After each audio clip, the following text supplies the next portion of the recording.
Wellness or well-being. These two words are used interchangeably by all of us.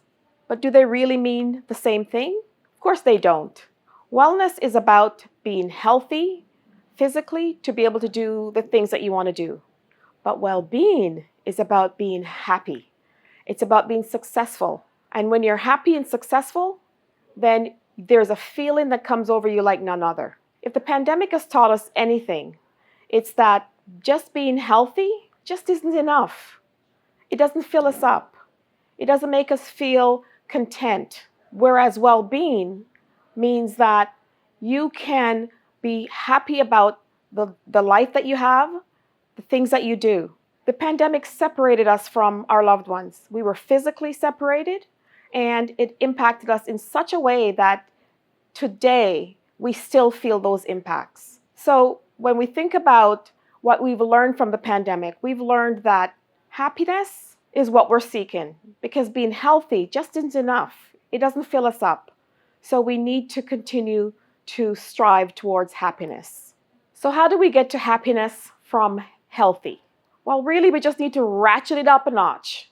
We need to take it from where it is to where it needs to be. And this means bringing your full self into the picture. Physical, psychological, and social. So when we talk about the physical self, we're talking about exercising. We're talking about eating right.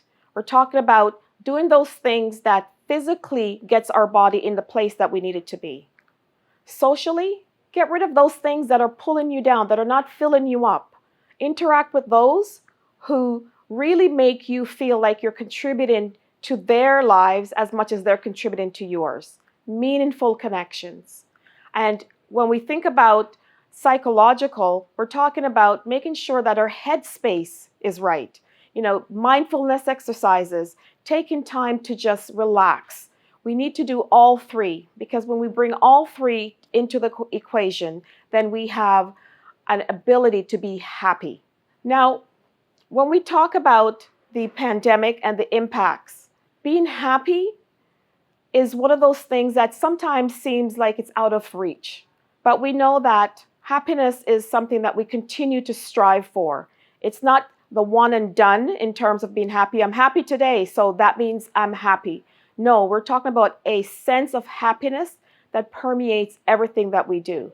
And if we bring the full self into the picture, then happiness is within our grasp.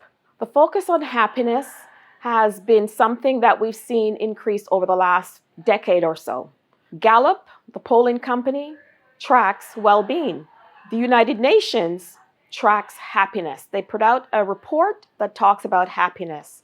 And keep in mind that a country or a person who's healthy doesn't mean they're necessarily happy. So that's what we need to focus on, focusing on driving towards well-being. So what do we do to get from where we are to there?